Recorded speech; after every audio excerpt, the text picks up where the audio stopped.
YouTube, welcome back. Or well, hello everyone, welcome back. Let's forget that first part. Anyway, welcome back. Today we're going to be doing a reaction to Silent Night, Deadly Night, Kill Count, brought to you in part by Dead Meat. Thank you, Dead Meat. Yeah, I guess I could thank Dead Meat for having this kind of content for me to react to. So, I actually do like some of his content anyway, and I have reacted to him before in the past. Without further delay, 3, 2, 1. And I kind of like his somewhat retro theme as well. Where we tally up the victims in all our favorite horror movies. I'm James A. Janice, and today we're starting the Silent Night, Deadly Night series with the original that came out in 1984. Silent Night, Deadly Night caused a huge controversy when it first came out, with people so upset about a homicidal Santa Claus that the movie was pulled from theaters a week after its release. For anyone who thinks that people are too sensitive nowadays, you gotta remember that in the 80s, we had stuff like this and Sam Raimi getting obscenity charges for The Evil Dead. There was much more of a moral panic back then. Watching this movie, it's a little hard to understand the hubbub. Yeah, it's a bloody slasher, and it's definitely on the sleazier side of things, but compared to a lot of other slashers from the 80s, it seems pretty par for the course. I guess people just didn't like the idea of a revered childhood icon becoming a murderer. But maybe because of the controversy, Silent Night, Deadly Night became a cult classic and spawned 4 sequels, 2 of which had nothing to do with the original, as well as a 2012 remake, because of course there was one. As per usual, I'll be covering the entire franchise this month, but since the series is obscure and a lot of the movies are just plain bad, I'll be sprinkling some extra releases in between the sequels as holiday treats for you all. I do remember the first one, and it was pretty good. Got it? One last thing, I'll be using the unrated version of this movie for the kill count because all of the additional footage is just extra gore and nudity. The changes aren't significant enough to justify a full-on cut comparison. With that in mind, let's get to the kills.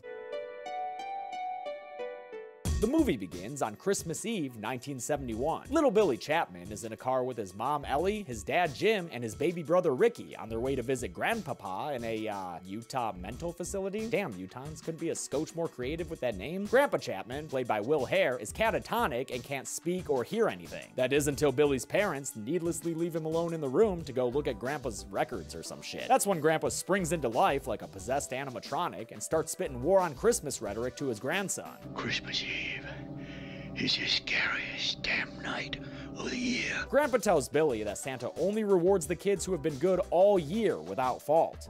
All the other ones, all the naughty ones, he punishes.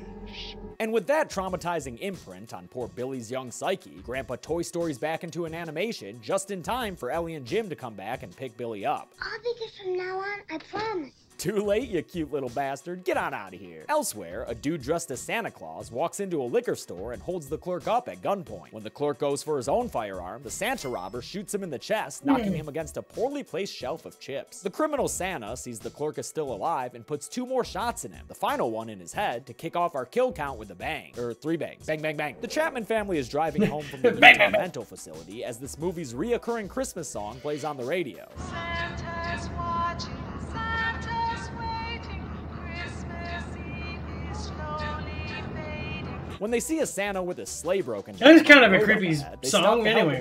Even though Billy's already pissing himself at the sight of the big bearded man. Billy's wet pants are justified when Santa pulls out a gun, causing Jim to throw the car in reverse so he can back on out of Santa Claus Lane. Santa shoots at the car and stops at mid-getaway, and Billy doesn't waste any time getting the fuck out of there and hiding behind some roadside shrubbery. Good thing you did that, Billy. Turns out Santa killed your dad, who as far as we saw was never a naughty dude at all. Yo, Santa, maybe recalibrate your moral barometer. That dude seemed alright. The Santa criminal then pulls Ellie out of the car and throws her to the ground, where he sexually assaults her by ripping open her blouse, before taking out a knife and killing her with a throat slit. Later on, the kill is shown more explicitly in a flashback, so I'm including some of that footage here. It's weird to me they didn't use it in this initial scene. Billy sees all this from the side of the road, but keeps his head down as the Santa criminal yells for him. Santa must have eventually lost interest in Billy and his crying baby brother Ricky, because next thing you know, it's 3 years later, and the kids are both at St. Mary's Home for Orphan Children. See, that's a little better on the naming front. It's not like Utah State Orphanage. The newly mulleted Billy isn't developing healthily here, with his Christmas drawing violent and graphic enough to get him in trouble with Mother Superior, the stern nun in charge of the orphanage. She doesn't have any sympathy for the Billster, nor his tragic familial history, and she also dismisses another nun, Sister Margaret, who thinks that Billy may need some extra TLC after the whole,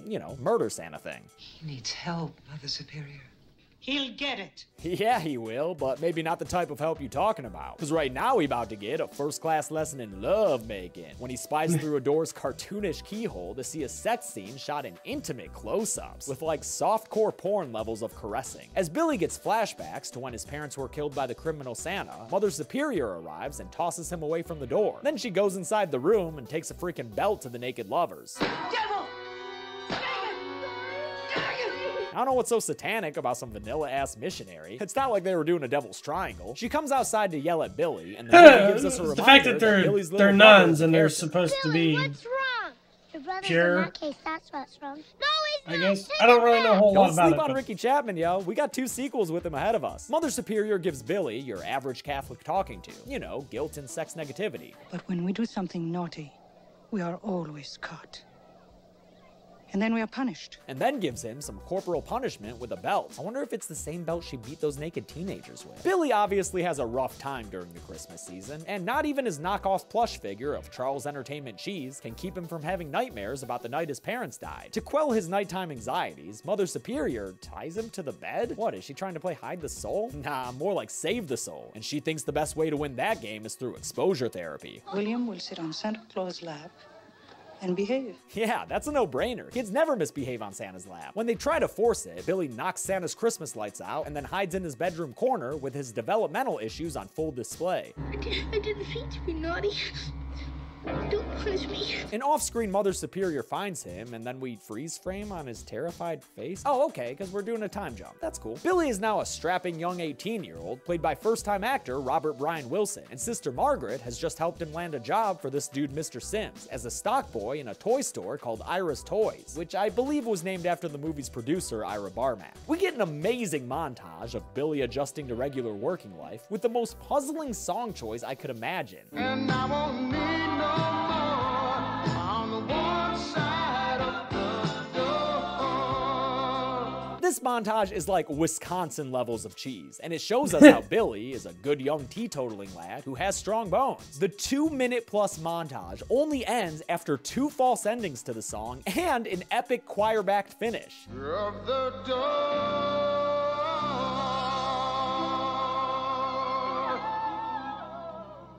That montage alone elevates this movie from forgettable slasher to must-see cult classic. Awesome work by musician Morgan Ames, who also composed that Santa's Watching song that sounds exactly like a real Christmas song. Billy's job performance has suffered during the holiday season, as noted by an angry coworker named Andy. It'd probably help if there wasn't a store Santa constantly hanging around and giving him flashbacks. Another coworker, Pamela, is much nicer to Billy, so naturally, he has a dream of her in another softcore pornish scene that, no joke, features the fuzziest ass crack I have ever seen. I think Billy's the mayor of Dingleberry Town. Mr. Sims is told that their usual store Santa is unavailable by another employee, Mrs. Randall, who what, is she HR or something? How can this tiny local toy store afford like 1 billion employees and a constantly present Santa Claus actor? What gives? Is this what it was like before Walmart and Amazon? Anyway, the 2 of them recruit Billy to be their new store Santa, I and think he's you're right fucking on that thrilled one. for the opportunity. It goes about as well as you'd expect it to. I don't bring toys to naughty children. I punish them severely. But I guess the parents like the way he scares their kids into submission, so good casting call, Mr. Sims. At the end of the workday on Christmas Eve, Mr. Sims locks up and puts his party pants on. It's over! Time to get shit-faced! I will say this about the 80s versus now. It'd be great to get smashed at a work party with your manager and coworkers, even the random ones who are only here now to help fill out this party scene. I feel like this doesn't happen as often nowadays. Maybe because these parties kept leading to awkward conversation. Thinking about my parents. Oh, good. That's fine. That's fine. They're dead. Oh. With work parties like this, you've got to worry about drunken hookups. And after Andy and Pamela head to the back room together, we see just how poorly those can go. Billy drunkenly stumbles back there to follow them and sees Andy harassing Pamela underneath the Christmas lights.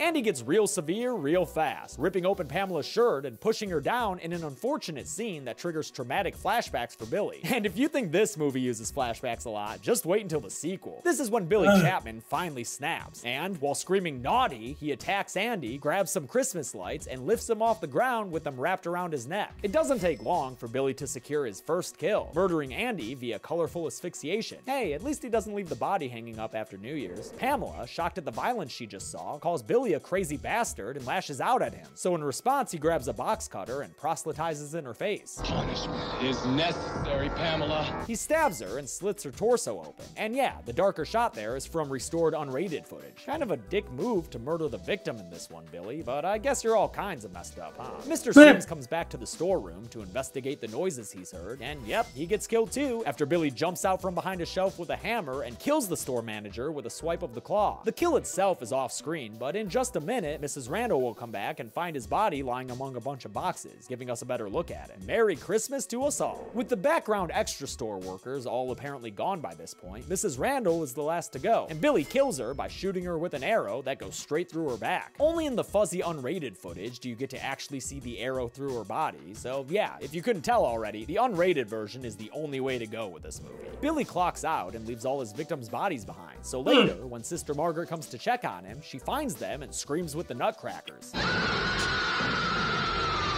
In a random house across the street from some overacting caroling extras, as though there were any other kind of caroling extras, two teenagers make out on a pool table. The girl, Denise, is either the sister or babysitter of a little girl named Cindy, but their relationship doesn't really matter. What does matter is that Denise is played by Scream Queen Linnea Quigley in her first proper kill count appearance, one that isn't as a topless soul inside of Freddy's chest. Instead, she's a topless teenager, making out with Tommy, who's played by Leo Geter. You know him, he was fake Howard Stern in Halloween 6. Does she get this riled up in the sack, Tim? I bet she wears crotchless panties and barks like a dog. Let's see how different of a character he plays in a movie 10 years before that one. You don't go back to bed. Santa won't come. He's not the only one. 2 ball in the corner pocket. Okay, not that different. Their extended sex scene, Denise has to go let the cat inside. And since she's Linnea Quigley, she does so topless. But Denise, look what the cat dragged in. Punish! It's a murder Santa. Billy axes his way through the front door and chases Denise into a wood-paneled den. God, that looks just like my friend's house growing up. After a short bout, he picks her up and carries her over to the deer antlers on the wall. Punished! Punished! Punished! He punishes her with the movie's most memorable kill, even though I totally forgot about it when I said the deer antler killing Get Out was something I had never seen before. Sorry, y'all, it's been like 15 years since I last saw this movie. Even though, you know, how could I forget this? With random-ass Denise dead, we just need to kill her random-ass paramour, and Leo Geter gets it when he's stopped from making a phone call by Billy and then strangled with the phone cord. That mostly does him in, but just for good measure, Billy, rips off his shirt, and then with one more utterance of his boring-ass catchphrase, Punish! he lets loose and tosses Tommy out the window, killing him with a 2-story fall that only ever works on meatbag characters, never the killers. Oh, and a later shot shows him looking pretty Suspirian there. Nice glass shard effects. Billy re-axes himself, and on his way out, runs into little Cindy. Have you been good? Or have you been naughty? When Cindy affirms her lack of naughtiness, he gives her a bloody box cutter. Damn it, Santa, this accessory is useless if you don't also give me box cutting Barbie. Now, if you thought the Linnea Quigley scene was a non sequitur, here's something even more random. A scene where we watch 2 kids with sleds in a forest get beaten up by a couple of bullies. The bullies scare them off and steal their sleds so they can have a rousing good time together. I'm sorry, what was that? Oh, that's what I thought you said. When the screeching bully takes his turn on the sled, Doyle rules! His ride is cut short by Mr. Billy Man. Yeah, that kid gets decapitated with an axe, and his headless body slides down the slope on the sled where his screaming friend finds him. Hey dude, are you sure that's Mac? Because it's not like there's a head or anything. Oh, yep, I guess that's Mac then. Throughout all this, the cops have been scrambling for Santa Claus, causing them to invade the occasional house without a warrant and ruin the occasional childhood. Daddy. Yo, fun fact, that Daddy Claus is friggin' Don Shanks, the guy who played Michael Myers in Part 5. You know, the one all of you pointed out was still super ripped in my video interviewing the Michael Myers actors. This was 5 years before he played Mikey. Crazy, right? Sister Margaret offers to help the police and tells them that Billy is probably headed to the orphanage in which he grew up, where Mother Superior is now in a wheelchair, but still just as cranky about her orphans getting Christmas gifts. They send a cop, Officer Barnes, over to St. Mary's to check it out, and when he gets there, he does in fact find a Santa Claus crossing the street to meet a bunch bunch of excited orphans. Chief among them, Billy's little brother Ricky, played by a third actor now. Barnes gets out of the car and opens fire on the Santa, killing him right in front of little Ricky. But who has a deaf It turns out Santa? that this Santa was Father O'Brien, who was slated to be the orphanage's Santa Claus this year, and who couldn't hear the cop's warnings because he was deaf. Damn, that cop killed a priest and a Santa Claus at once? That definitely gets you on the naughty list. It at least gets him a dressing down from Mother Superior, and to apologize for his pastor side, he offers to look around the orphanage and help secure the area. He ends up checking out a, well, I thought it was a work shed, but it actually might be a bomb shelter? Let's see, 1984, that's first term Reagan Cold War era. Yeah, probably a bomb shelter. In any case, he dies when he's done exploring it. Punish! Yeah, he gets killed by an axe slash to the chest that sends him falling backwards down the stairs. I love the sunken place-like shot that moves past Billy to show the body. Fun stuff from director Chuck Sellier. Billy and his bloody axe lays waste to a poor innocent snowman who definitely had never been naughty, and then a little orphan kid goofs up hard and lets Billy into the building, even though Mother Superior warns the children against him. But Mother Superior, it's Santa Claus. Kid's got a point, lady. It is Santa Claus. But instead of trying to explain what's It's more happening like, to the kids, Mother Satan Superior Claus. just comes right out and ruins their Christmas. There's no Santa Claus. Billy doesn't like that naughty talk, so he takes out his axe to kill the old nun. But his slow motion strike takes far too long, and he instead gets shot to death through the back by the police captain who came with Sister Margaret. The class act sister comes to Billy's side as he croaks out his final words to his fellow orphans. You're safe now. Santa Claus is gone. With that, Billy Chapman dies a dramatic soap opera-y death. Don't worry, Bilster, nobody's gonna miss you and your crazy judgmental ass. The movie ends with Ricky poised to take Billy's place, after giving Mother Superior a very spiteful glare down and adapting Billy's secondary catchphrase. Naughty. How many kills did we kick off our holiday season with this year? Let's find out and get to the numbers. And don't worry, I checked them twice. The numbers. 13 people died in Silent Night, Deadly Night. The victims consisted of 9 men and 4 women, 3 of whom were topless when they died. No special pie wedge for that or anything, I just wanted to point it out. Naughty! With a runtime of 85 minutes for that unrated version, we wound up with a kill on average every 6.54 minutes. I'll give the golden chainsaw for coolest kill to Denise. Definitely the most inventive death in the movie, with some solid special effects work and all that footage cut out from the R-rated version. Plus, it's Linnea Quigley. Dull machete for lamest kill will go to Billy Chapman himself. There were a bunch of boring gunshot kills here, but when it comes to the movie's big bad, you've gotta do better. And that's it. Silent Night, Deadly Night came out in 1984 and only lasted a week in theaters before angry PTA groups got it pulled. A sequel would come out 3 years later and, well, you'll see more about that tomorrow, cause surprise, we're kicking off December with an extra release. But until then, I'm James A. Janice. This has been The Kill Count. Thanks a lot for If you guys like this kind of content, go ahead and... Shit, was I sitting like this the entire time?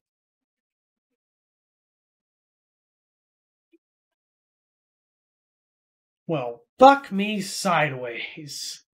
Anyway, if you guys like this kind of content, bless America. Go ahead and leave a like, subscribe, check out our YouTube membership and our Patreons. Oh, jeez, oh, Pete. Oh, jeez, Rick. Just remember to keep it real, and I'll catch you next time.